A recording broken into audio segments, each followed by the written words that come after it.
Portugal. In Portugal, there's a YouTube show full of fun facts you need to know. Carl rings the bell and the members show to the GMP morning show. Featured guests will come and they will blow your mind. The audience will do so in kind. The little vanity mixed with some insanity on the morning show with GMP. Good morning, Portugal, and I'd like to welcome you to another fantastic day. Hey, Gumpers.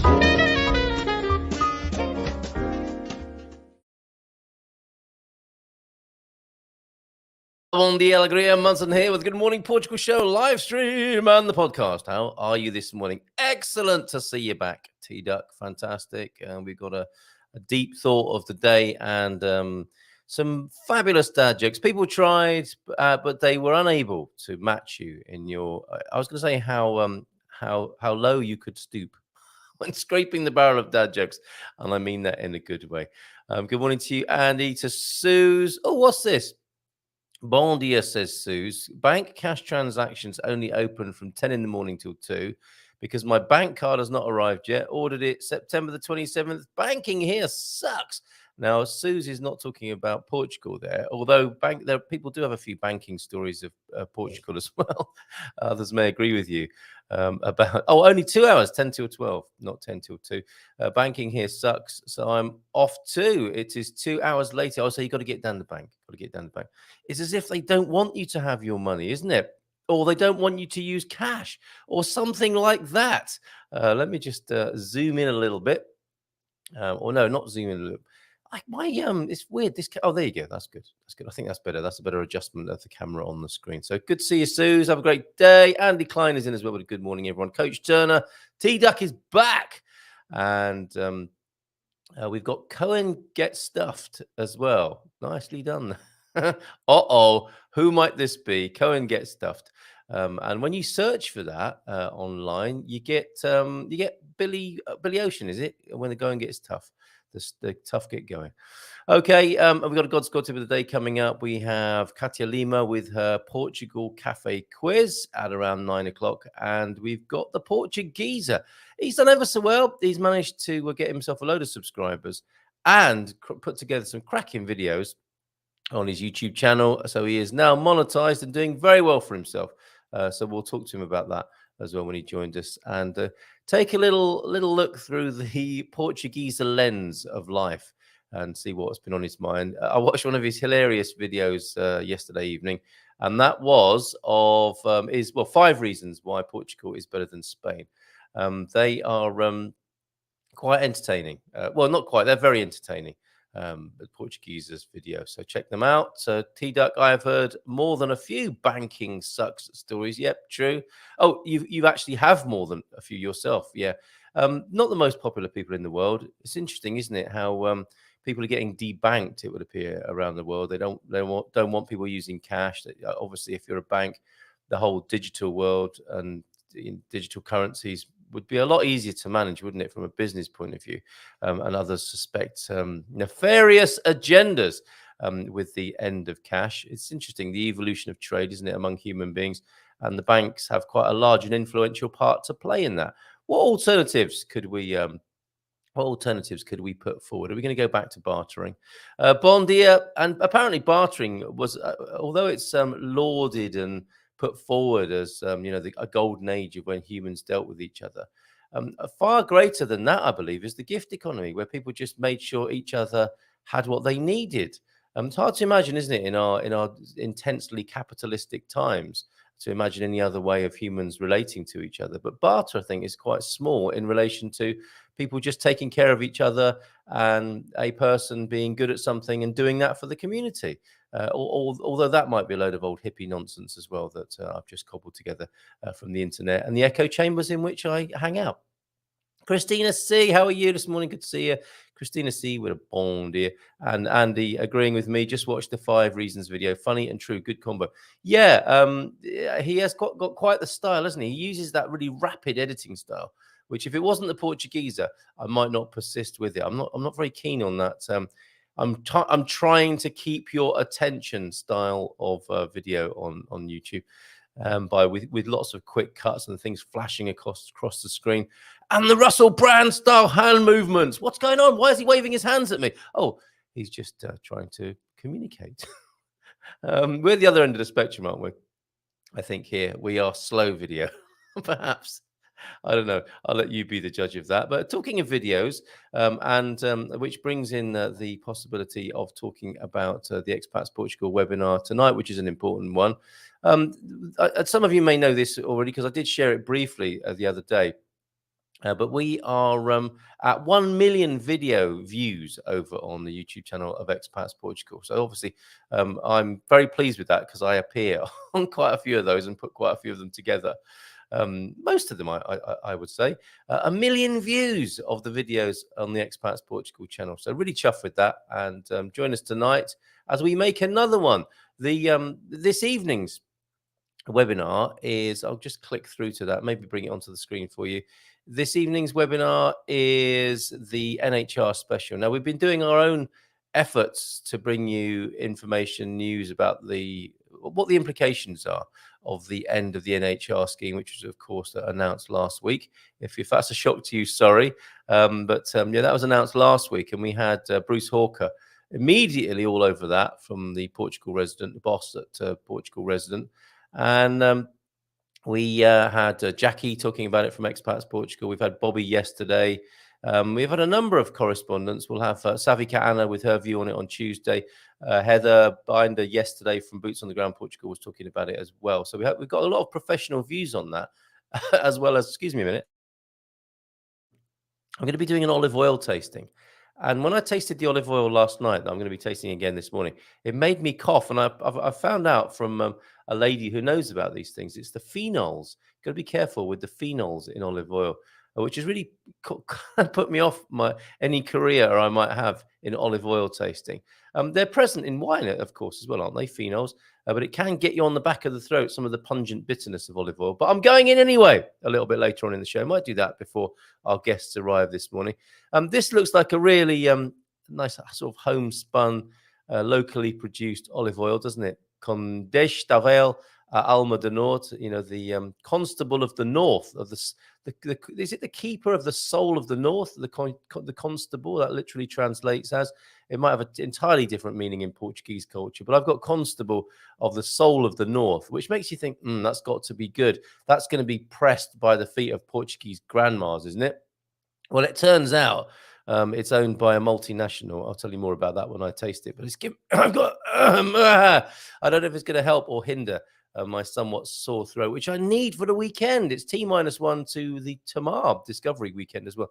But where was I going with that? Oh, yeah, tonight's NHR special at Expats Portugal. So let me bring that onto the screen for you and tell you a little bit about that. It is, it's on a lot of people's minds at the moment, especially if the NHR was part of their game plan, their financial game plan for being here in Portugal. It's obviously a concern for people, and we'll do our best tonight to have a look at what the implications are generally. And you'll, of course, get the chance. I think it's one of those locked down webinars that's been prioritized because the demand has been so high. We're into 3 figures, I think, into the audience already for that tonight. And it's locked down for the premium and premium plus members of Expats Portugal. So sign up for that, and I shall give you the link for doing so. Let me just go back a couple of clicks and give you my affiliate link for Expats Portugal, which I'm putting into the chat now. And then we'll click back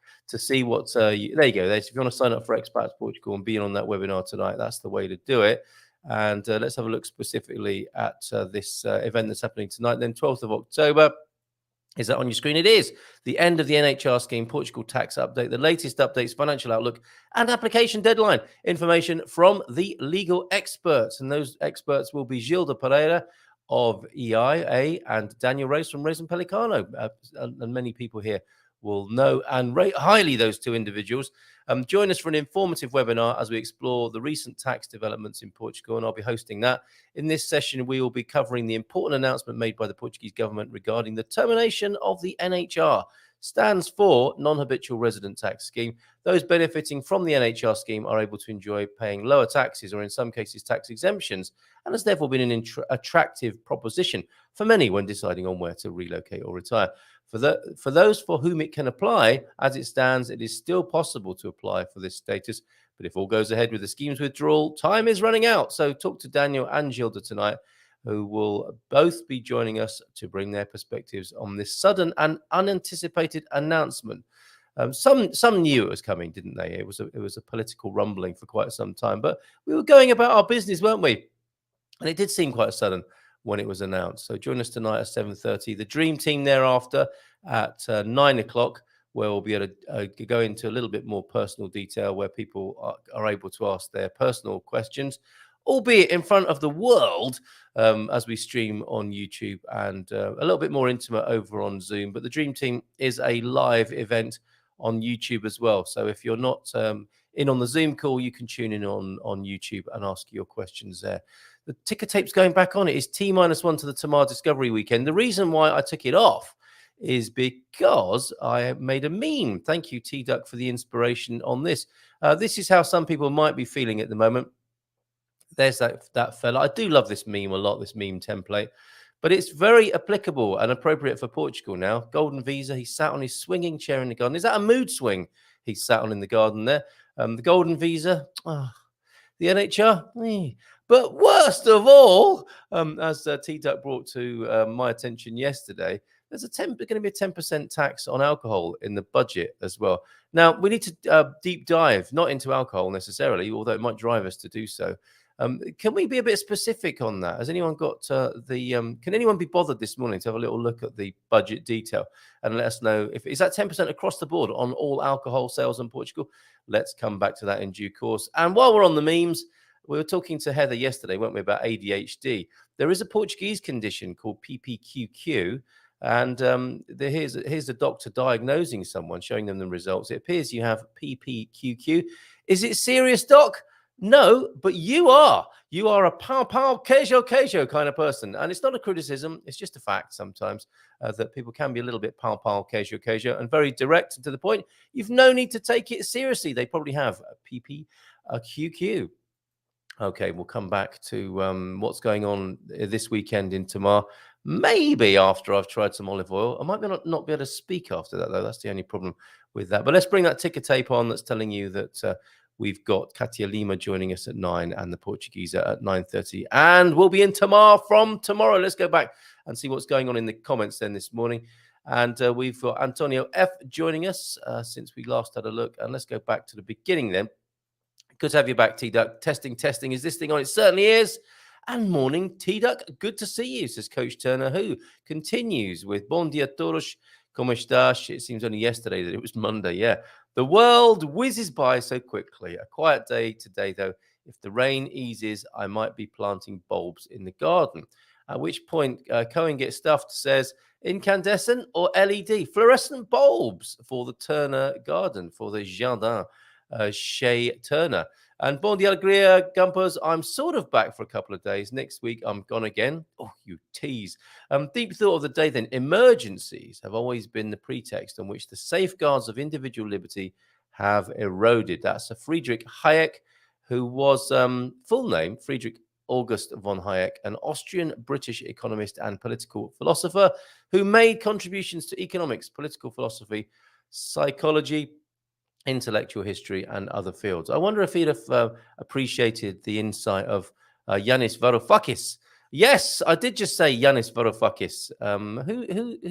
Who enjoys watching those webinars? When I was working out in the gym yesterday, I was listening to Yanis Varoufakis talking about the end of Europe. Cheerful fellow. I got mugged by 6 dwarves. I'm not going to do that just yet. He took me by surprise with his dad jokes there. We'll come back to those at the end, of course, because I want to see the look on Cátia Lima and Portuguese's face. James popping in briefly. And a God Squad tip of the day then from Coach Turner, who's joining us in Tamar, by the way, this weekend.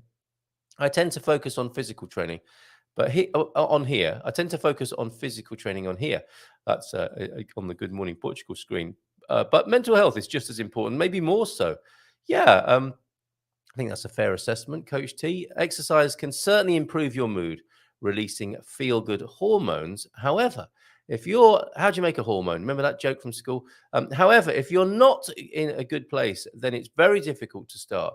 It's at that point that having a friend to help you start can make a huge difference. Just go for a walk with them. It's true, isn't it? It's the vicious spiral. I mean, I think that's how energy works in this existence. Is things are either going up or they're going down, and they are not staying still.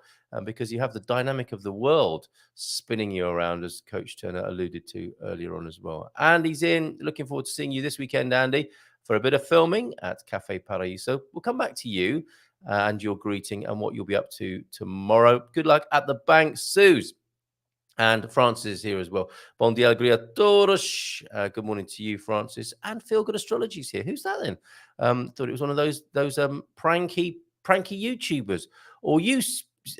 I was trying to come up with. I had a bit of an incident with who has been fairly recently a regular viewer of Good Morning Portugal, who won't be joining us anymore. They sent me some messages to airport their departure. You know, when people do that, I can't take this anymore. I'm going. Why they don't just go, I don't know, but they sometimes need to tell you, don't they? And in some detail why they're going as well. So I had this quite long communication from someone who won't be with us anymore. Not in a bad way, but just, it's not their cup of tea. And I completely respect that. I absolutely do. But they took the moment to tell me why. And what really bugged me wasn't the content and their observations, their criticism. Because that's fine. You're absolutely right that people have their opinions and subjective view of what we do, and you either like it or you don't, and you can watch it or you don't have to. No one's making you, by the way. It's not the Hotel California where you're a prisoner of your own device here. It was how they seemed to be angry at me for not being more of what they wanted, or not being a different person that would suit them better. And it was all delivered in this, like, only a friend would tell you this. And I'm thinking, no, a friend wouldn't do that. A friend wouldn't be such an asshole, basically. A friend would talk about it, not just. And that's why I'm telling you this, because I think there are viewers and there are spewers. And there are the occasional people when you are in this situation of running a YouTube channel. I might talk to the Portuguese about this, because whilst he's so joyful about having monetized, I think once you monetize, you do need to gird your loins for larger volumes of messages and weirdness. I mean, we've got someone who's a little bit weird already this morning, I think, here with Cohen Get Stuff. We don't know who that is. Those people often prefer the cover of anonymity, don't they? And rather than just saying, I am me, take it or leave it. They like the cover for their mischief. And that's fine too. We can cope with an amount of that. But pretending to be a friend and pretending to give, I'm telling you this for your own good, and then buggering off without a right to reply. That's what got to me. Not for long. And I'm nearly over it. It's work in progress. And I think it goes with the territory. But the reason I told you all of that is because I was trying to think of a word for those sorts of people who basically use YouTube and being in audiences to do therapy. To work out their stuff. They in their own minds, they are a part of the audience, but to me, as on the receiving end of their bile, dressed up as friendly feedback, it's just passive aggression. It's like unhealed stuff coming out as passive aggression, pretending to be something else. It's fascinating. It really is. Like that smash button, Carl. We need to talk. Oh, is that you, Andy? Was it you after all? That's really complicated if you've done it with a pseudonym. Well, Andy, we'll be together this weekend. You know I love a bit of friendly feedback from you. And bless you, love. It was a very hurtful message written by someone with a lot of baggage. Or bagay. Yeah, the difference between a viewer and a spewer. Love your viewers and spewers. So yeah, be careful. If you have your own YouTube channel, be careful of the spewers who take advantage of you being in a public place. they probably, I mean, thankfully, they probably wouldn't do it in real life. It's a little bit safer, isn't it, in this environment? And glad to be of service, by the way. And really, I should be sending you a bill for that bit of inadvertent therapy. Bon dia, GMP from the Squire. Morning, Squire. And Pamela is here as well. Pam Smith, bon dia, just calling in to say hello. Don't go, Pam, because I need to ask you a number of things here. I think these were your favorite liqueurs because we were trying liqueurs the other day. The liqueur Benal chocolates are my favorite currently, but I wouldn't mind trying those. And there's a nice little box to keep your condoms in. Asbac or your stash or whatever you do with that box thereafter. Cherry liqueurs there. Was it you that sent me this picture of a Porsche? Coach Turner, what do you think? How about that for your road trip? I think that must have turned up in Portugal somewhere. A pimped ride for sure. A pimped Porsche there. And did you send me this one, Pam, as well? Was that from the same exhibition? It looks like it might have been. And those look like they are Iberian, don't they, in some way? And they are netted sculptures with wearing not tights, but sort of sheer fabric. Were all of those yours, Pam? I think the liqueurs were, but I'm not sure about the Porsche or these figures. Can you give us a bit of background? Sometimes I load pictures up, forget to show them, and then I don't know who sent them to me. Pam, can you help? Never keep condoms in an After Eight box. I'm taking these back to the shop. They're the chewiest After Eights I've ever bought. Carl, they are dumpers, not gumpers. Yes. I used to admin a Facebook group that had a lot of flouncers. Yes, I call it airporting. You know, I'm going soon, but I'm just going to hang around for a bit until it's really obvious that I'm going. Just go. No one cares. Anyway, I used to admin a Facebook group that had a lot of flouncers, people who became unhappy with the group and felt the need to do a public exit. Yeah, and then complained about it on their own timeline thereafter. What was that? The Porsche, I think, or the liqueurs, or the figures that are on screen. Come on, Coach Turner, you look fantastic. If you turn up, I'll tell you what, you know, when you're doing your masters sprinting events, and you know, I've given you tips before about how to psych out your opposition. If you turn up in the car park in that and get out of there with your trainers on and a really nice tight pair of shorts, skimpy vest, tight shorts, the best, most expensive trainers, step out of that, you'll have won the race at that point. I can tell you that, guaranteed. So Pam, where can we get in touch with the owner of that Porsche so that so that Coach T can use it? Pam, you can get those chocks at Dusseldorf Airport. Well, I'll pop out this afternoon and get some. I'll use the box for receipts now. Okay. Porsche's Joanna Vasconcelos exhibition now in Lisbon. The Lumens large puppet figures are in Alcobaça. Gotta go. Cheers, Pam. Thank you very much for that. And yes, best life hack tip of the day, then never keep condoms in an After Eight box. There's a Stephen Wells comment. I sometimes keep those and wait to share them because they're so good. And then I forget. So I'm not going to do that today. Thank you, Stephen Wells, for being so darn smart and funny. Good morning to everyone. Have a wonderful day. Which FU is that? And Owen, good morning to you, Owen. How you doing? Hola, peeps. Lovely poem yesterday on the Facebook. Cheers, Owen. Flouncers, condoms. What a show. Yes, what an amazing show this morning. So at 6 minutes to 9, I think I've got time to try a little bit of, we'll go back to the Portugal quiz question of the day from yesterday, because that needs publishing. But I'm also going to try, Owen, help me out here. We're going to try some olive oil now. Okay, so here it is. Oh, let me just play the right intro for this. Hold on just 1 minute and we will play the right intro. It's here somewhere. Oh, here it is.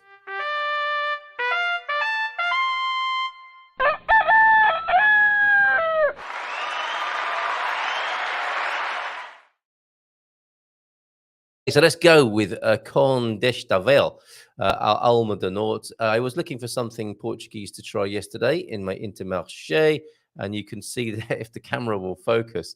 Well, I'll read it to you. It has a azeite composto por azeite refinado y azeite virgem. So it's a combination, and we're going to taste it now, or I'm going to taste it now, of refined oils and of extra virgin as well. It's got lovely packaging, hasn't it? Like I said before, with that bit of filigree on the cover there in a traditional Portuguese style, and a beautiful, shiny, look at those glistening olives of different colors. I'm imagining that would have been picked and crushed by the feet of grandmas, you know, covered in corns and dry skin, adding to the flavor and texture. But it's your Portuguese grandma we're talking about. Now, there it is in the glass. Now, when I looked at how to taste olive oil, you're meant to do it in a blue glass and to cover it up so that the aroma doesn't escape. What we're looking for, thanks to olive oil lovers, which began in 2012 with a love, a passion, perhaps even an obsession with olive oil. Is it intense or mild? Is it ripe or green? Is it fresh or does it have defects? I think we could put ourselves through that test. Are we intense or mild? Are we ripe or green? Are we fresh or do we have defects? I'll let you answer that. Right. So ordinarily you'd put it in an opaque glass so you can't see the color. So that doesn't put you off. But I don't really know what colors of olive oil give me what information. So we'll go with that for the time being. And the first time I tasted olive oil consciously, mindfully, was in Italy when our friend Brab, I was there with him. We went and bought a load of, it was a stag weekend, and we went and bought some lovely provisions to roast in the outdoor oven in Italy. It was fantastic. And we bought olive oil, and he was tasting different kinds of olive oil by pouring them onto the back of his hand. The back of his hand would warm the olive oil, and then you lick it off the back of your hand. I'm not going to do that because it might go all over the equipment here. But there is the Constavel olive oil. And I'll tell you more about where this came from because it hasn't been crushed by the feet of grandmas or picked by grandmas. It's been picked by machines and made in a factory of some kind. More about that later. But I can still go ahead and see whether it's intense or mild, ripe or green, fresh or has defects. Let me put it on my hooter right now. Smells like olive oil. And I've got fresh. I'm not getting from this point. I'm getting fairly mild. Yeah, it's not really intense on the nose. And I would say it's quite green. It's not rounded or it's got the lady I watched earlier on talked about a banana top note to her olive oil. It's not got those sweet fruit flavors. It's got the harsher fruit flavors. And I'm not getting any defects. I'm not thinking it's not the equivalent of corked. Okay, so let's have a little sip. I'm washing it all over the inside of the mouth. Yes, that guy is drinking olive oil on his Good Morning Portugal show this morning. Lovely shiny lips. Ooh, lovely moisturizer all over my face as well. I won't go out in the sun afterwards because I'll end up we're filming this weekend. And if I've wiped olive oil all over my face and then I go out in the intense Portuguese sunshine, I might get completely burnt like a lobster, more than usual. Now, I've got the phenols on the back of the throat there. And she mentioned this. There is the pepperiness that you will be looking for in an olive oil phenols can burn the back of the throat. So she said, have something to cleanse your palate standing by. And she was using crisp green apple. I don't have that. I'm going to have to use water. But as we know, they're immiscible substances. So it might not even touch the sides of the water, but definitely got that pepperiness on the back of the throat. I need another little sip to give you more flavors. It's not too intense. So it's at the mild end, but it's still got that peppery finish. And I would say it's not got you're meant to use virgin olive oil for cooking. You're not meant to, are you? But I would use this one more for cooking than I would on a salad.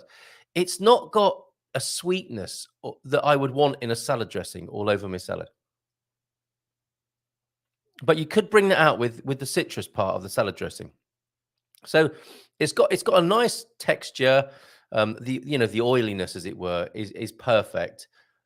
It's got the pepperiness that you might be looking for, and I imagine that will all be intensified by a little bit of warmth or cooking, but not an aliveness and a freshness that I'll be looking for to have it raw and to put into a salad dressing. So that's my first thoughts of Constavel at Alma do Norte. Not crushed by the feet of grandmas or picked by the hands of grandmas, but actually made by Gallo, would you believe it, who makes all the other flipping olive oils in the supermarket. So this looks like it's an indie brand. It's not, well, it might be an indie brand, but it's been bought up by Gallo. And further too, I'm looking at, I was searching Gallo to tell you what I could about them. And I find on worstbrands.com a Gallo olive oil review. However, it's not the Gallos for Gallo. It comes out quite well. And why it's called Worst Brands, this site, I don't know. But as a foodie, we're always searching for top quality olive oil. We're so excited when we discovered Gallo olive oil. Its flavor was amazing and the texture was superb. So even though, to be fair, when you get to the scale of industrial olive oil made for the supermarkets, I think things are going to get a little bit compromised. You really want to be buying it from a local mill, don't you? A local cooperative. If you have to buy it from a supermarket, it sounds like Gallo isn't so bad, and they may have stopped harvesting at night and killing all the birds in the trees as well, which is something we used to talk about a couple of years back. I think they've stopped that harsh practice now. That's, of course, if ever they, as a particular company, they're involved in that. But I know some of the industrial scale producers were using like nets and hoovers in the night, and birds were being killed in the trees as when they were picking the olives and crushing them. So if you can, go small scale. If the only thing you can get in a supermarket is this one made by Gallo or distributed by Gallo, it's not too bad. And I think it was about €6 a bottle, so not too bad. But all the oils have gone up, haven't they, in this so-called recent cost of living crisis? Well, it is a cost of living crisis, but as to why it has happened, I think we can refer to Hayek's earlier comment. It's 9:01. How rude of me. Cátia is waiting. I think she might have something to say about my olive oil tasting. Let's give her a nice big round of applause. And she'll take a bow. There she is with her characteristic celebration on the screen there of the arrival of Good Morning Portugal. Hey. Hola, bom dia, tudo bem? Bom dia. Good morning. How are you? Really good. Slightly oily in the mouth now. What did you make of that? I mean, I'm sure you've got something to tell us about olive oil in Portugal, Cátia. Actually, yes. And I was just looking for a blog post that I wrote some years ago because I was invited, I think it was 2017, for an olive oil tasting in a Lisbon shop. Yeah. And since I was just looking for that blog post to share it here because it's really interesting, that thing that you were doing.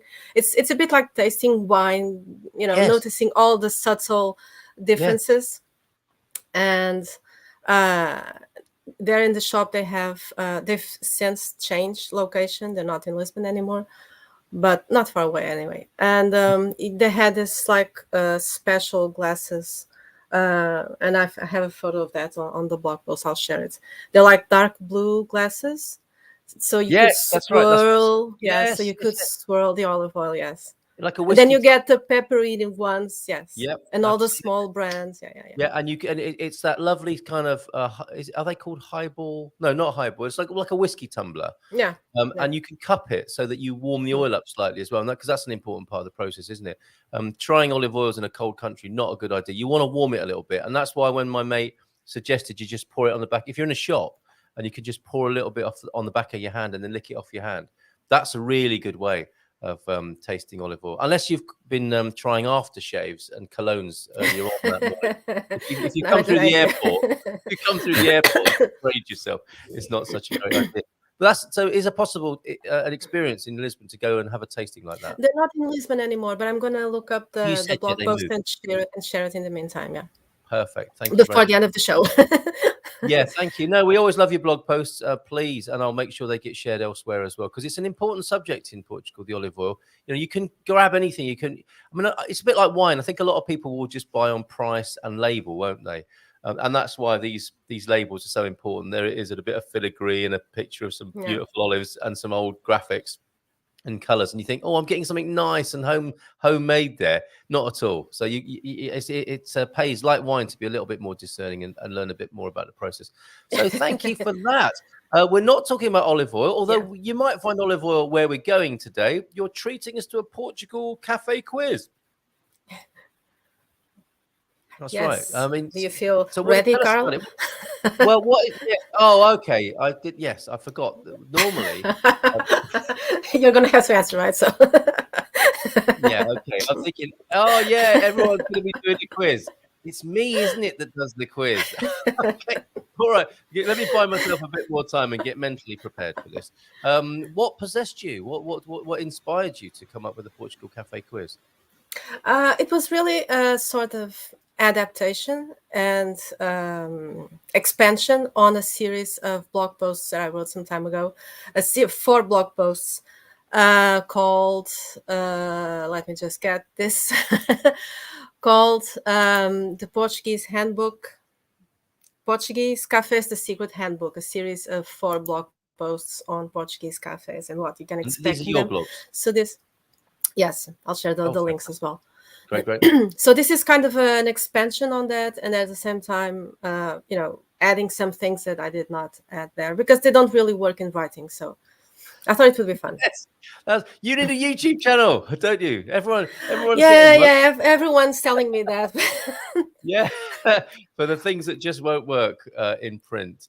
Right. Okay. Before we move on to this, and I'm not just trying to, avoid the issue that I'm about to be quizzed here.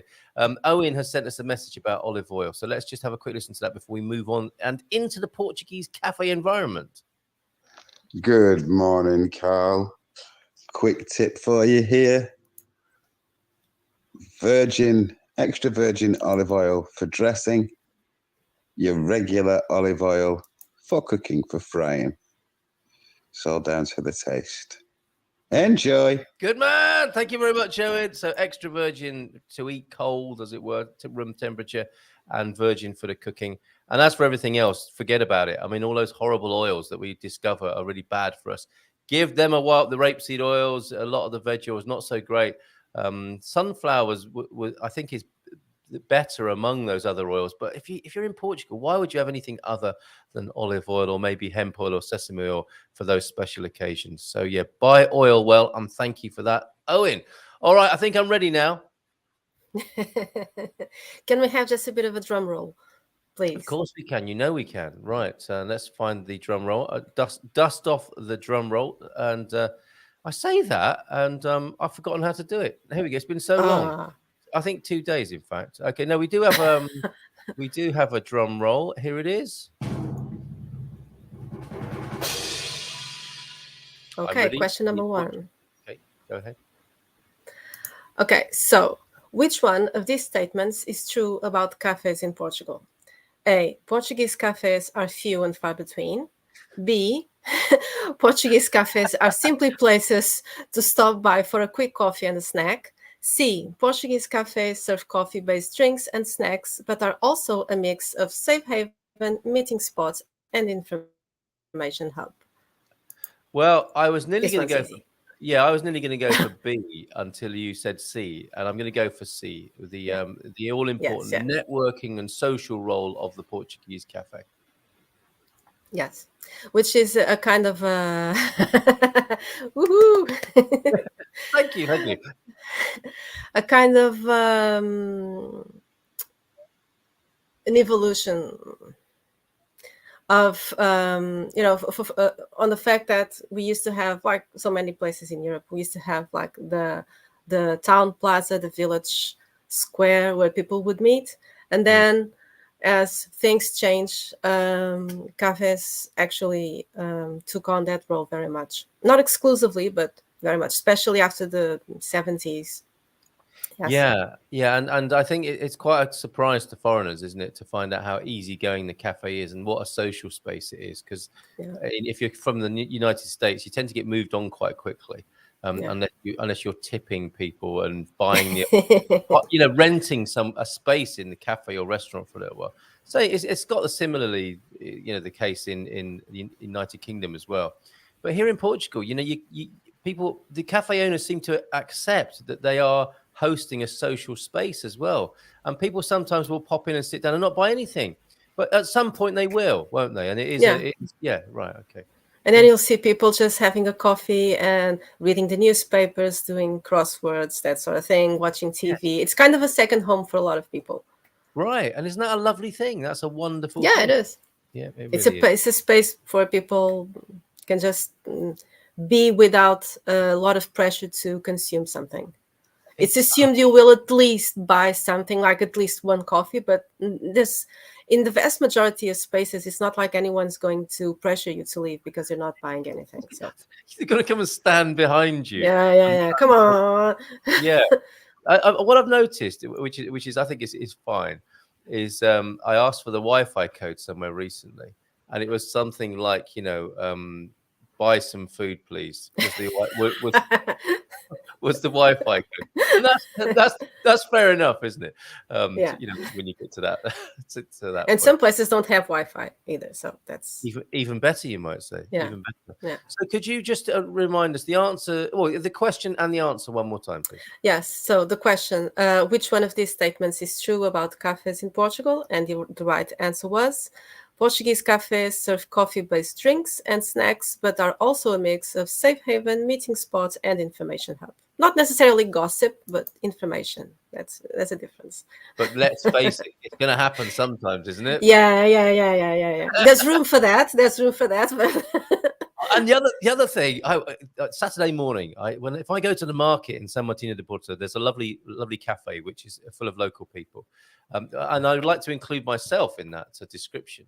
And often there'll be an old lady in there, an older lady, an elderette, sat there, and she'll beckon me to join her because it's quite busy. So I'll be beckoned to join a lady, and on one occasion I did this, and I'm sat with her, and we start talking. I mean, we've got a nice mixture of Portuguese and English going on, and it's always fascinating, always interesting. And I'm saying, yeah, do you want another coffee? And then in walks the sort of like the deputy president, the number 2 in command in San Martino, and she starts calling him these words that I'm thinking that would be you'd normally hear that on a football pitch or in a football ground. I'm thinking, did you just call him that?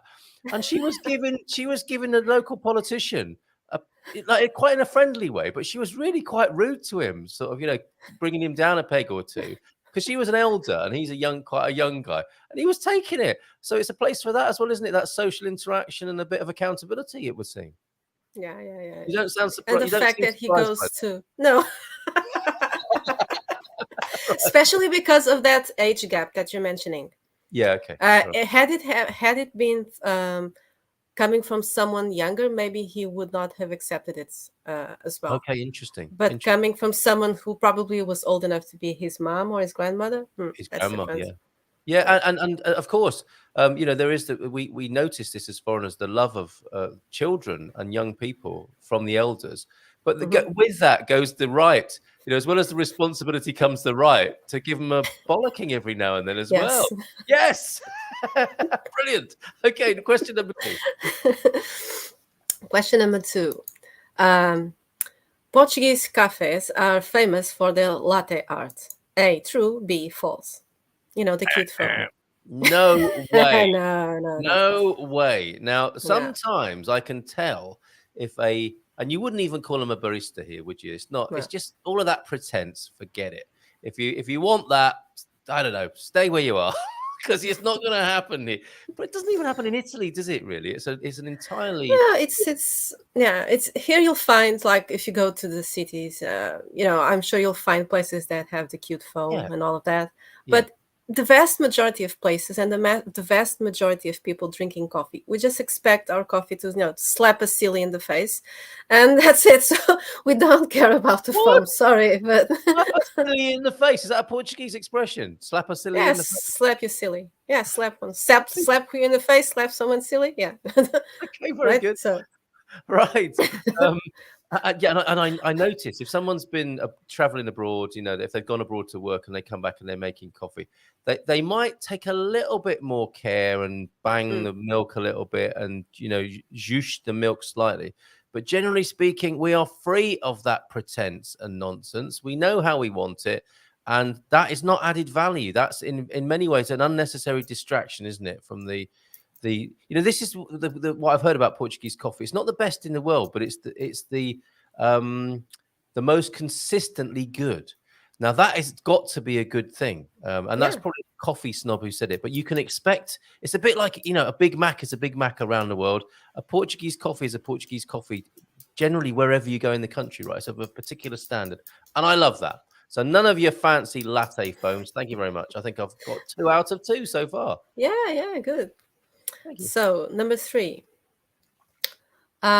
Which one of these does not belong in a Portuguese cafe? A, beer. B, a couple of shelves with gum and chocolate candy bars. C, pumpkin spice syrup. Easy. Pumpkin spice syrup. And what I want to do with the pumpkin spice syrup is a Zé Pavinho to that. Take that with you and go.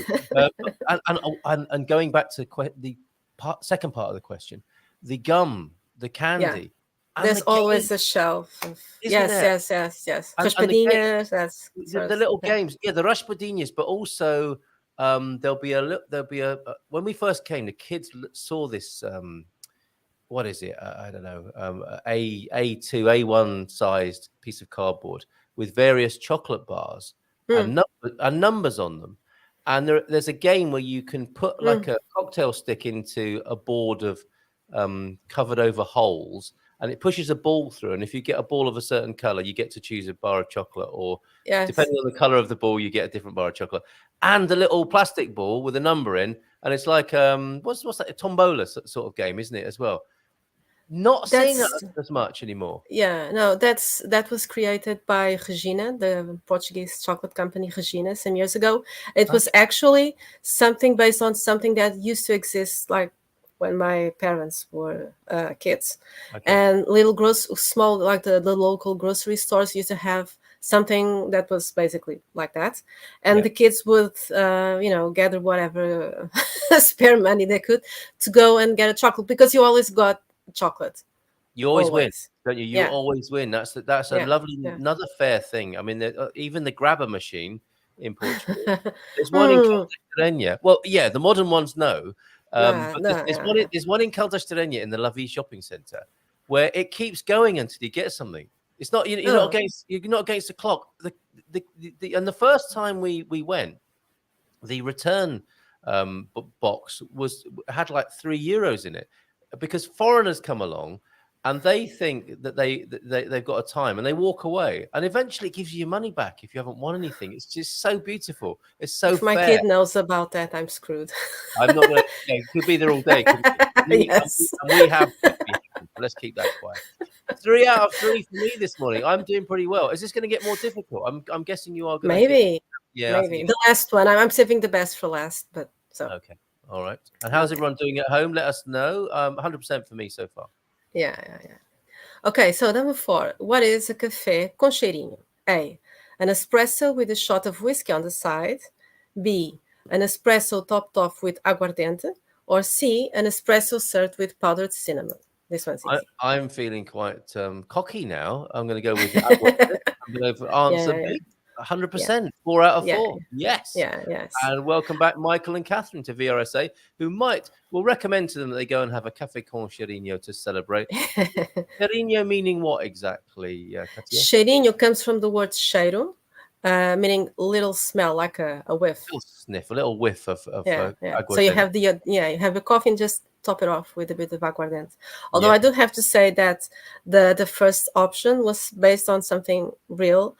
Some time ago, I came across someone she was not Portuguese. I'm not sure if she was from the US. I think she was. And she had been to Lisbon, to that area called Parque das Nações. Yes. Well, and she had been to a restaurant there, and she had heard someone mentioned it to her, the café com cheirinho, and she wanted to give it a try. But the waiter, I'm guessing, was not Portuguese, and he had no clue what it was. And so she explained it the best she could, and then he was still clueless, so he brought her an espresso with a shot of whiskey on the side. That's outrageous. I'm not. I don't like to encourage complaints book culture. But if that was me, I'd be asking for the complaints book. That is an affront to Portuguese culture and should be stamped out very quickly, I would say. But he didn't know. I'm guessing he wasn't Portuguese. Yeah. How very dare you, sir, do that? I'm quite offended. I'm not even Portuguese. Veronica, and in some places, sorry. No, it's just Veronica, not just Veronica. I just want to get this comment in from the wonderful Veronica.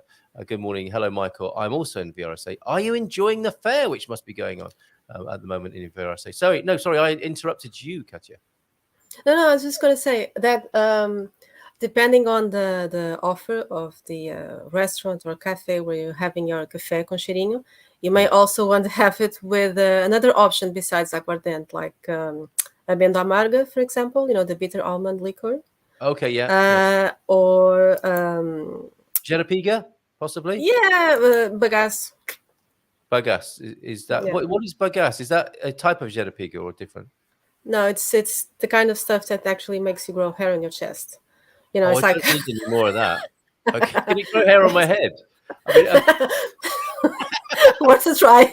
no, if we spread a rumor that it grows hair on your head, we should buy shares in that company before we do so.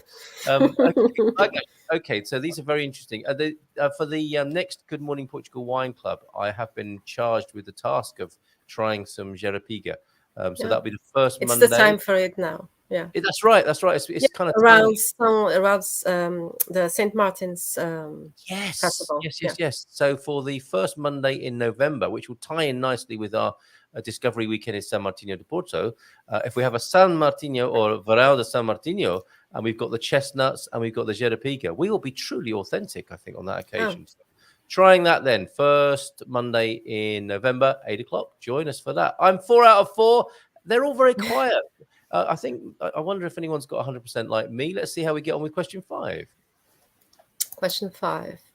Aha. What is a tosta mística? Mística, okay? A. Oh, An trick old- question. Yeah. An old recipe for ceremonial bread that used to be made by Lusitanian shamans. B. A toast that is Come on. B. A toast that is made on a specific religious holiday. Or C. A common and much beloved pun on the phrase tosta mista. It's C, isn't it? Yeah. okay. It's a pun. Yeah. Because Tosta mística. I could have gone with B on that. Like I know. yeah, like so bring me the tosta mista. Like what's it on Today for tosta mística, right? So. That's right. It's like, would you like the extra Reiki blessing on that? Yeah, okay. That would be the tosta mística for you. Okay, 5 out of 5, 100% so far. Are we halfway through? Is it? 10 questions? Yes. Right, okay. 10 questions. Yeah. Still feeling very good. I might even celebrate with a tosta mística later on today. Yeah. Great. That's a good phrase to use next time you go to a Portuguese cafe. And if you say quero uma tosta mística, it follows like with a with a kind of right. It's a sort of. I'm going to try it. And at my local cafe. But it only shows that you're feeling more at ease with the Portuguese language, because otherwise you wouldn't get the pun. Well, I love the fact that not all languages or cultures enjoy a pun, and it's a matter of. Oh, we love it. Well, isn't that great that like a British guy who loves a pun can carry on with that? And I might finish with an obrigadinho, obrigadissimo, and go into the whole medley of obrigado of variations just to play with those words. I have noticed that, and I'm so glad for it. I don't know if the Chinese do the same or the Spanish even do the same with the wordplay. I'm so delighted to hear that. Question number 6, please. Question number 6. What is the filling you're likely to find in 90% of Portuguese pastries? A. Chocolate. B. Egg cream. C. Strawberry jam. Oh, egg cream. Yeah. This one's easy. Very good. Yeah. However, probably an increasing number of chocolate as we're on this slippery slope as the culture changes. Imagine the chocolate to egg cream balance is changing over time. Yeah. A lot of it has to do with sometimes not chocolate, but that chocolate hazelnut kind of Nutella sort of thing. Yes. Well, they are a huge company, aren't they? Yeah. The Ferrero Rocher Nutella company. I think that's pretty evil stuff, isn't it? Has to be said. That hasn't been made by Portuguese grandmas. That's been made in industrial strength and volume. And they're trying to put that anywhere they can. They'll be using it as pointing in buildings if they can, but it's not very good in this climate, of course. The chocolate mortar, but they are trying to put that in all sorts of things, and even in the sacred bolos de Belém, they're popping the Nutella in there. Like, give it a rest. Question number 7. I've seen it here in Sintra as well, in the travesseiros. Yeah, they're like this rectangular shaped. Traditional local pastry that's usually filled with, you guessed it, egg cream and almonds. And they now have a variant of that with chocolate as well. Well, they must be very pleased with themselves for getting into that market. But please, Nutella, just you're making enough money. Calma, tranquilo. Okay, number 7, I think. Number 7, yeah. So a lot of Portuguese like to enjoy their espresso with another drink on the side. Which drink is it? A. water, often sparkling water. B, apple juice. C, beer. Well, This one. I do know. Yes. A, it is A, isn't it? And Yeah, it is. Although, yeah, that's why I was hesitated slightly, because there are many people in this community who like to have a beer on the side of it. yeah, I know. And one of the best compliments I ever received from you was when I was out cycling, and I ordered a coffee, a sparkling water, and I had a chamus on the side. No, Risol. it was a Risol Camarão. That's right. And you said, "You are a Portuguese dad now." It's like out on his bike, having a coffee, a sparkling water, and the Risol Camarão. And it was lovely big shrimps inside it. It was a particularly good one. And what else was I going to say about that? It was fascinating that that you brought. Oh yeah, it was about the why it is that people will ask you in it. If you do say, água com gás, faz favor, and they'll say pedras, castelo, and you're thinking, and it's like fresca, normal. Like, Fresco, natural, com limão, com gelo. Yeah, it's like, oh my God, I just saw a sparkling water. Why is it so complicated? It's because the Portuguese palate is attuned to the differences in these different brands, isn't it? The Pedras is a bit salty and minerally, and Castelo is a little bit smoother and has a little bit more bite to it, it would appear. So it's an important question. Yeah. All right. So 100%, 7 out of 7. Have a coffee with a sparkling water. Bit of a palate cleanse, isn't it, I suppose? Yeah, I suppose that's for some people. I knew someone like that. For some people, it's also a question of you're having something that's not really healthy, which is the coffee. So you kind of mix that with the sparkling water, which is here at least commonly used for any kind of stomach issues. Stomach issues. Okay, that's a really nice way of putting it. But yeah, well, originally mineral water was medicinal, wasn't it? Not unlike olive oil in the UK. The only time we had olive oil in the UK until about 30 years ago was if you were ill or had an ear infection, believe it or not. So it's interesting, isn't it? And then these things become just mass marketed. And we forget. And Beral was I think medicinal in its origins. Coca-Cola, the same. Yeah, very interesting. We have Gary Mills joining us, and thank you for that, Antonio. The Tosta Mystica. Gary is joining us from a wet Wales. On a positive note, mince pies and Quality Street have arrived in the stores. I'm so sorry to hear that. Okay, but yeah, for those of you who like your mince pies, it's October and they're in the shops already for Christmas in Wales, by the sound of it. Question 8. Can I continue my 100% run here? Let's see. Question 8. Walking around in Portugal, it's very common to find streets that have at least 2 or 3 cafes. What is the reason behind this phenomena? A. Portuguese people tend to forget when they had their last coffee. B. Each cafe has its own vibe and caters to different types of clients. Or C. It has to do with a complicated scheme involving local gangs of old ladies and the coffee mafia. C. No, I mean B. But it could be C. It could be C. Yeah. And it could be A as well. It's like, you're walking from one cafe to past the next one. It's like, have I had a coffee? Oh, yeah, 5 minutes ago in the last cafe. But this is a very interesting question, Cátia, because people will wonder why, won't they? Even in a small town, it's like, sadly, we are losing cafes, I think, in Portugal. However, where they're hanging on in there in a small town, it's like, hold on a minute. Which cafe do I go to? They're all well stocked. The cabinets are full of pastries and gum and chocolate and all the other things you've talked about this morning, and the top shelf of liquor. How do you choose? They are for a different clientele, each one, aren't they? And a different niche of the community. How does a foreigner choose the right cafe in that environment? You have to go to each one and decide what you like. It's not just about like the kind of snacks, for example, the kind of food they have. It's also about the whole vibe of the place. Like, for example, do you have like the staff there? Are they really talkative? And do you like that? Yes. Maybe you don't. Maybe you just like to sit there in your table and just read your paper or whatever and have your coffee and then you leave. There are several things there that have to be, It's another blog taken post. into account. Yeah. It's another blog post. What type of person are you? You can No, tell. it should be like one of those quizzes. Like you should choose your cafe based on this personality quiz. I can see it in Psychology's magazine. And actually, Yes. we could fly people out to Portugal and give them a character assessment based on which cafe they naturally choose. Now, some cafes, it reminds what you're saying. It reminds me of certain cafes I've been to where the owner has been absolutely sour-faced, and there's no smile, there's no service. You want a coffee, you get your coffee, you pay for your coffee, drink your coffee, and go.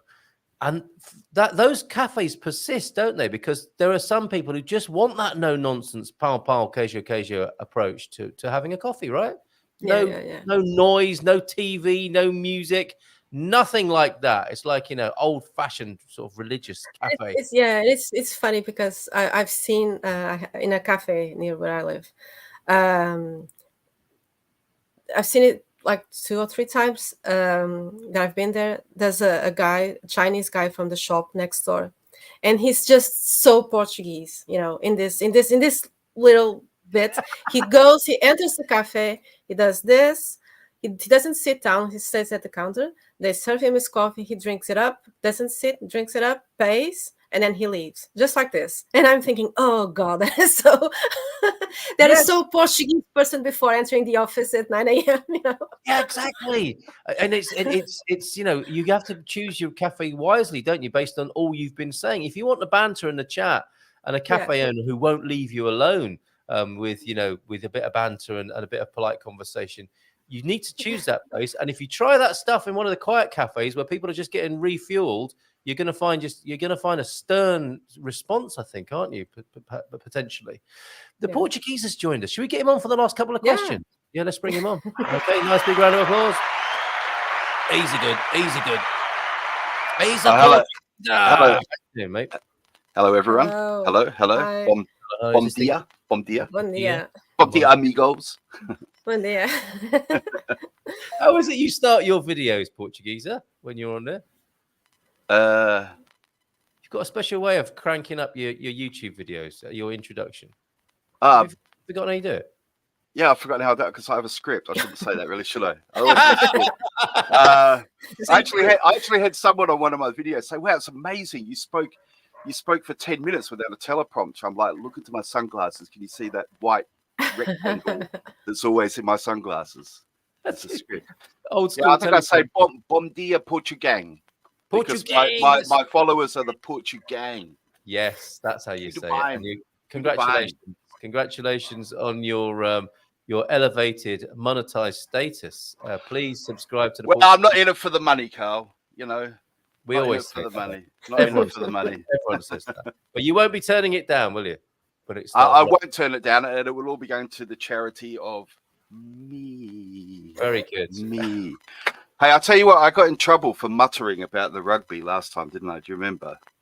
I don't remember that, no. Yeah, I can never remember. All the trouble you get yourself into. How am I supposed to remember each particular incident? Yeah, no, to be fair, I sometimes say this to my students. They'll say, "Oh, do you remember?" And I'm like, yeah, I've kind of had 30 days of lessons since then. So, yeah, I get it. But they beat Fiji, didn't they? They did. Stop muttering. They're a serious... I don't even want you to say what you said. Yeah, let's not go back there. Let's just, if you'd like to put the record straight by Thank you, Antonio. Congratulate the Portuguese squad, perhaps, on their excellent performance, or will be forgiven. Well, I am congratulating them, of course. And even though I don't particularly watch rugby, of course, Portugal are my team now. They are my team. So, yeah. Listen to you, but blowing in the wind from like muttering and getting. Well, what it was, the context was the day before that guy in Mexico had rocked up in the Mexican Parliament with 2 aliens. Oh, yes. And I was trying to compare which one I thought seemed more outlandish: the idea of Portugal rugby team in the World Cup, or 2 aliens in the Mexican Said it parliament. again. That's what I was muttering about. I can We're remember. instantly back there. We're instantly Yeah. back there. The wounds have been opened up again. I remember now. Okay. Well, thank you for joining us this morning. We love your insight. We love your videos. People are very happy for you here. I think that's directed directly at you from Squire Shires. Bom dia, amigo. He's part of Portuguese. Oh, yeah. So, you join us for the. I don't know if you've heard any of this so far. You might have been teaching right up to the line here before joining us. But we are in a Portugal cafe, a virtual Portugal cafe, and it's Cátia Lima's Portugal Cafe quiz. I've got 100% so far. I think am I 7 or 8 out of 8 at the moment, Cátia? He's already We've causing had trouble. 8. Yeah. He's already causing trouble, Cátia. Look, he's held up a What? mug as though that were in some way a good thing. We don't drink coffee at home here in Portugal, do we? Yeah, we Oh, do. really? You have the Delta machines, remember? Yeah, but The coffee machine. that must have caused, when they were first coming in, there must have been a sort of sense of unrest in the Portuguese people making coffee at home. No, not really. No. No? Okay, well, No. I'm glad to hear that. You're forgiven, Portuguesa. Forgive me. Question 9, please. Question 9. Okay, so many Portuguese cafes have TV sets. Every now and then, people gather in cafes to watch something specific on those TV sets. What is it? A. Oh. Sunday Mass. B. Live broadcasts. Little House on the Prairie. B. Live broadcasts from the stock exchange. Or C. Football matches. That's why Carl's there. Carl's there for B every time. Yeah. I thought it was A. That's okay. You're there for A, right, Portuguese? The Sunday Mass. I do like the idea of going to the cafe for the mass, but that is, recently, in the last week, it may well have been the rugby that we were talking about, because the atmosphere watching the rugby was incredible where I was, and I think all over Portugal. But yes, it's going to be sport, isn't it? It's going to, generally speaking, it's going to be the football. And not everyone likes it, do they, Cátia? I mean, among Portuguese people, is it just an accepted thing? We've got TVs in there, or are there voices of dissent among the Portuguese people? You can't hear yourself thinking here. We're trying to have a cup of coffee, and there's all that football going on. I think that most people don't really mind. No. Again, if you don't like it, if it's something, imagine if there's like a big match going on, if you want to have your coffee or something, and you don't particularly like that kind of environment, I'm sure there's another cafe just around the corner. So exactly. Yeah. And some people do complain. I mean, how have you found that, Portuguese? Did you like the idea? You've got kids, of course, so have I. When you go into a cafe, it's quite good to have something they can stare at while you have a quiet coffee, isn't it?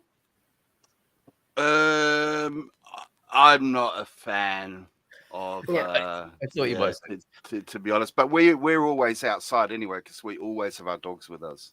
Okay. So it really has no impact on us. Yeah. Right. But generally speaking, when I go out for a coffee, I like it to be quiet. Apart from you making the video, I've seen you. Apart from me, yeah.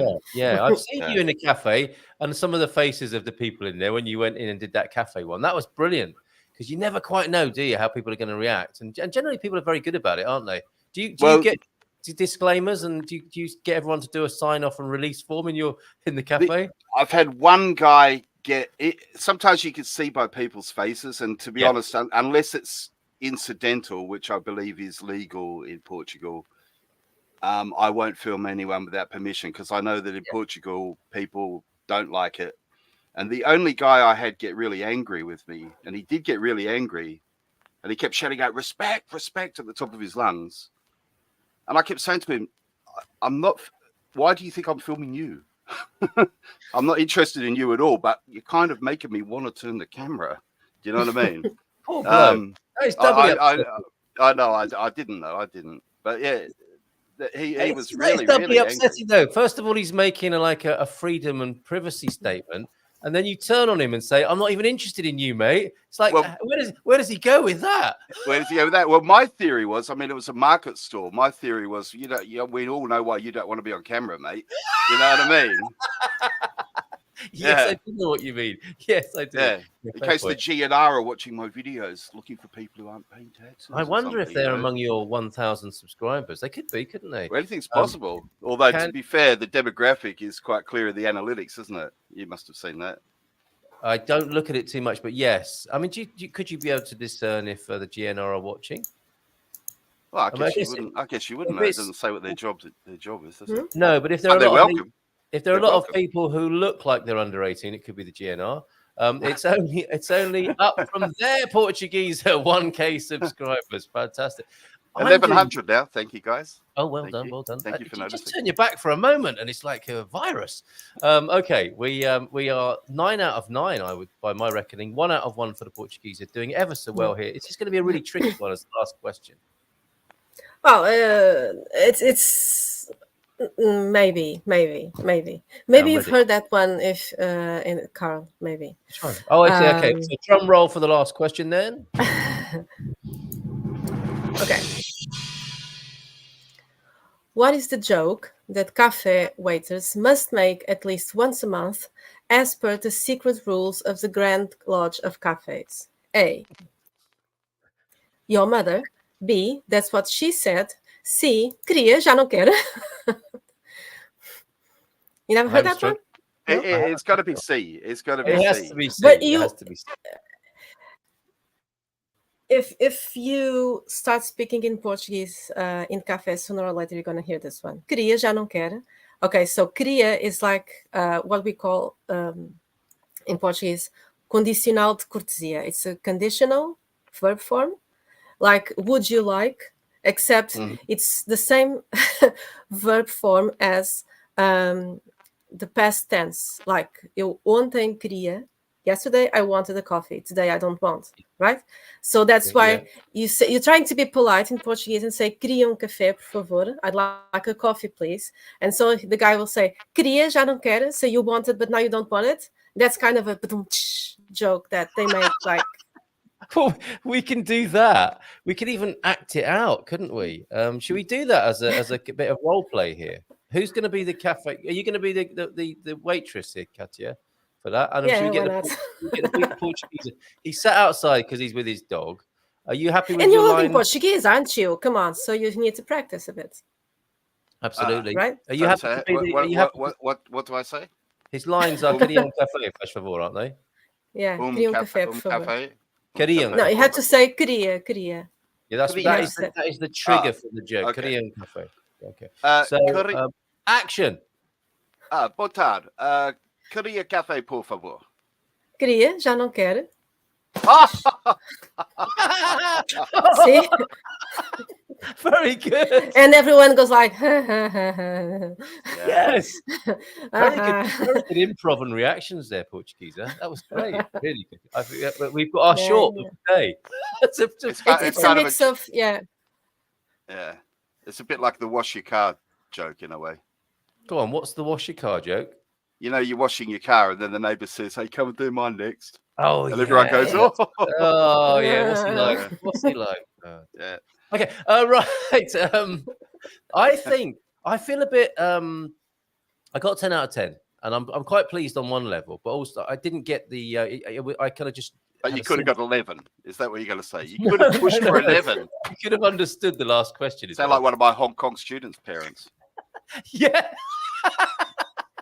A little bit of a fair stereotype there, I think, this morning. And I say that without having a Chinese mother myself. So it's very good. I really enjoyed that. Thank you so much. 10 out of 10 for me. And I kind of got a bit lucky with the last one. 2 out of 2 for Portuguese. And I think you'd have done pretty well too, Tony, there. Thank you so much. Any other notes to give us on Portuguese cafe life, Cátia? And what about this blog? Where can we read more about what you're saying about cafe? Oh, I'm just sending you the links to the series of the those. Portuguese Café Secret Handbook. Yep. It's a series of 4 blog posts. Coincidentally, anyone can also buy me a virtual coffee. You'll find the links there. Should. Yeah. Flipping right. So they should. If you found that educational, amusing, enlightening, please go over to the links that I'm posting up now and you'll be able to actually buy Cátia a coffee. And the waiter might even, if the waiter says that to you, you want it, now you don't want it, that you must tell us, you must give us that feedback. And that's been wonderful. Thank you so much for that. Tony, the Portuguese. Hello. Great to have you here this morning. Congratulations, of course, on your success on YouTube. your insights are coming thick and fast. It is the ultimate medium for you, isn't it? Through which to pour your daily, it seems, your daily insights and revelations about Portuguese culture. YouTube is good fun. I mean, I like making videos anyway. It's something I did when I lived in Hong Kong, and then it kind of came to a halt when COVID came along. So I've been glad to get back into it. But it's just interesting for me, if I could just segue a bit, thinking about what Cátia just said about, that people can buy her a coffee. And it's interesting, for example, as a creator, when you are creating things that people don't see value in, as in monetary value, in what you're creating. So, for example, just in this context, people would happily pay €1 for a coffee, but they wouldn't pay to consume some content, or even on YouTube, people will do things like ad blocking, and as though, I really resent having to watch an advert for 5 seconds. You know what I mean? Yeah. When someone spent hours and hours creating content that they are then going to consume. Yes. So it's a funny thing, isn't it? I think it's not such a. We should buy Cátia a coffee. I think that's what I'm trying to say. Yeah. And I will be the first in the queue to do that after the show. It's been wonderful, your quiz and your continued service to the show. So I'm delighted to do that. I hope others will too. And I was mentioning this before, Tony, about the some of the responses you get. That's one of them, isn't it? It's like, people saying, "Oh, this is just an advert," and which is a criticism I have experienced in videos I've been involved in recently.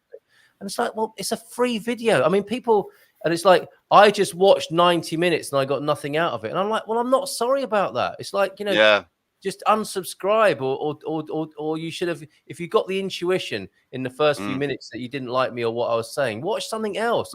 It's like, it's a free video, for goodness sake. And the complaint level is as though they've subscribed for the the highest level of of membership, and they're disappointed.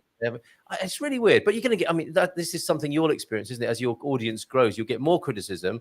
You'll get more of those. I've seen it in other areas as well, where, for example, parents of my students who pay me, obviously to teach, and then they've maybe said, "Oh, is there an app that you could recommend to help my students?" I've said, "Okay," and then they've said, "Oh, but you have to pay for that app." I'm like, "It's €2." Yes. Yeah. Do you know some guy studied for years to become a computer programmer? You know what I mean? Yeah, I do. It's only when you're a creator of any sort that you kind of understand this. It doesn't matter whether you're a musician, an artist, a content creator, a computer programmer, whatever it is. People who kind of create what you might call soft things. Do you know what I mean? Something that's not maybe tangible or like a coffee, you kind of use. Yeah, and you feel like people don't want to pay for that for some reason, as though it's got no value, which is and really then strange. and then sometimes people feel offended and they'll criticize you and say, "Well, you're trying to monetize on that." Well, it's free. It's contributing to entertain you, possibly educate you. Yeah. I'm not demanding something. I'm just, a lot of if time. you'd like. Yes, and skills. It's a donation. It's a donation, isn't it? It's a donation, right? Yeah. I don't know. It's so funny. Welcome, everybody. Yes, welcome to the Content Creators Support Group. But listen, did you know that there's a Portugal Reddit? There's a Portugal Reddit. You probably know this. Know that. No. And it's quite interesting because a lot of the content is in Portuguese, and you can try to muddle through. But I noticed as an interesting one during the week was a foreigner, an expat. She's living in Portugal, and her daughter, she wants to call her daughter Rio. And so she was asking on the Portuguese forum whether that would be okay or whether they would get teased in Portugal. Oh, yeah, so the first comment was from a Portuguese guy called Portuguese A-hole. You got to love the internet, right? And he says in Portuguese, he says, I'm going to mispronounce this, Cátia, please forgive me. Se nasce em janeiro, já sabes o segundo nome, which is something like, I think he's saying, well, if she's born in January, you already know what her second name will be. Yeah, but does it make sense or not? I thought it was funny. It's Rio de Janeiro. Rio de Janeiro, right? Oh, yeah. I know it's not a great joke. But what made me laugh a bit further down, if he's going to deserve that name, he needs to be a little bit harsher than that. Where did I see the one? Some of them are very funny, but sometimes it gets lost in translation a bit. But further down, this person said, "Oh, why not just give her a normal name that works in all countries, like David?" Which I thought David. She'll have no problem. David. Very good. Very good. But can we have that the link to the Reddit in the chat? Yeah, I'll put that. All right, brilliant. Just as we to conclude our moaning about our subscribers and members, I had or not actually, we're not moaning about those people. I want to say thank you. We probably all do in just a moment.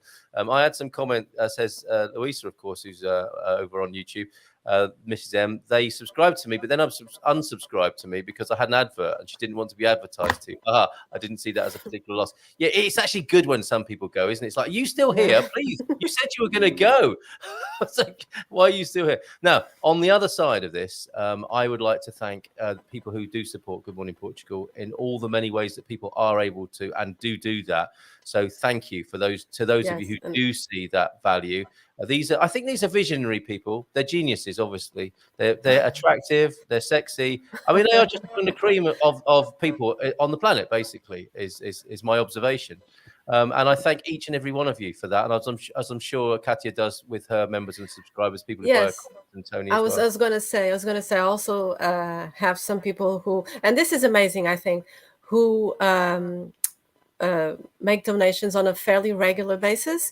And the amazing thing is they're not even people who interact a lot. But they're always there following what you do, and that kind of appreciation. We call them the lurkers. Yeah. Lurkers. They're like, lurkers is a better word than stalkers, but I'd rather think that. I'm happy with both. I'm happy to monetize both stalking and lurking. Feel free to stalk me. Yeah. And we need talking of people who create apps. Yeah. Not down the bottom of your lane at the end of your Quinta. That would be really weird. We need to monetize like an AI app for content creators, that when it suspects people are getting free therapy by causing all this trouble in your community, it sends them a bill for therapy. And they'll either pay it or they'll disappear, which I think will be an amazing app, because that's what I've observed going on. It is free therapy for a lot of people, isn't it? Yeah. To be acting out their, unresolved childhood issues on a membership channel of some sort. So hopefully somebody can come up with that. A bit of video for you before we conclude today. Thank you very much to Veronica. The VRSA, the partying continues in Portugal. It's amazing from the 9th to the 15th of October. You're beyond Lisbon, of course, Cátia, and Portuguesa in central Portugal. Let's get a little bit of a flavour of what's going on in the Algarve at the moment, courtesy of Veronica. A couple of quick vids. Here's one. Hello, good morning, Portugal. Here's the fair in Vila Real de Santo Antonio, and it's already happened. Today is a holiday in Spain, so it's, look at that, the sun's just coming up over the river. And everybody's starting to get in and get shopping. There's bands, there's food, there's rides, and today is a holiday in Spain, so it will be packed. Lots of good bargains. I even made a shopping video on the things you can buy. Let's see, there's the stage. Okay, have fun, friends, and have a happy Thursday.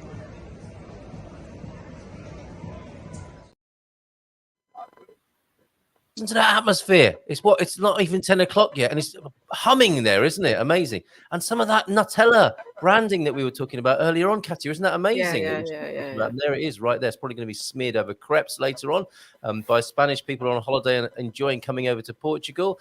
Here's a second video. I like a good crepe in the morning. You like a good crepe in the morning, is it? Yeah, everybody likes that. Not with Nutella on. Having. Good. Hello, friends, and welcome to Vila Real de Santo Antonio. It's the opening day of the Beach Fair. Happens once a year in October, starting today, which is Monday the 9th. And all the booths It's 10 a.m. and they are hopping. They're getting their stuff together. And then over here, I'll flip my camera around. I'll take you on a little tour of what's for sale in the booths so far. The booths go all the way through town, and they go into the square, on the outside of the square, and it's definitely easier to go before everything gets crowded, the day it opens, and then sometimes on the last day there's bargains to be had if there's anything left. The weather's actually great. I've been coming to these for years, and it seems like we get 80, 90 degree weather, and today's going to be just spot on. So if you're a fair person, this is a big one in Vila Real de Santo Antonio. Happens every October, and it'll be going for 1 week this week. Good morning. Yeah, that's because if it's here, I can't drink coffee, but Andy. So I have this habit. So you do have that habit, yeah. So keep it in front of your mouth. That'd be great. Thank you. Look, Mrs. M's really getting into this. I think therapy is what people mostly get anyway, and that's okay. It's when people lash out, that when it's less than stellar. I'm so grateful to everyone who watches, supports, and shares with me their stories. Yeah, I guess that's a good way of looking at it. Therapy is good. Hit the like button, says Antonio, and subscribe. As people say in their YouTube videos, you included, Tony. I've noticed that only 68% of you, the diarrhea of a CEO, he says that as well, isn't he? In my analysis, I've noticed that only 3 people are subscribed. So please subscribe now. Anyway, back to the show. Lol, feel good. It's your fault that I don't click away. You're responsible for my actions. A whole new level. Yes. Thank you for that, Reddit. I think a few of us are going to be popping over there and having a look at that. Tony? I'm just going to put a comment from the Wikipedia in the chat as well, because it took me down. I don't want to bore everyone, right? But it took me down a little rabbit hole of these Portuguese names because I've been fascinated. Do you have a GPS in your car? No, I use it on my phone. Oh, you use it on your phone, but you've heard the street names quite often. You'll be driving and it'll say, right, turn left at Duto Ribeiro. The street name seems like there's about 10 names. Yes. You know, yes. Where in England it would be like Green Street or something. You know what I mean? Yeah.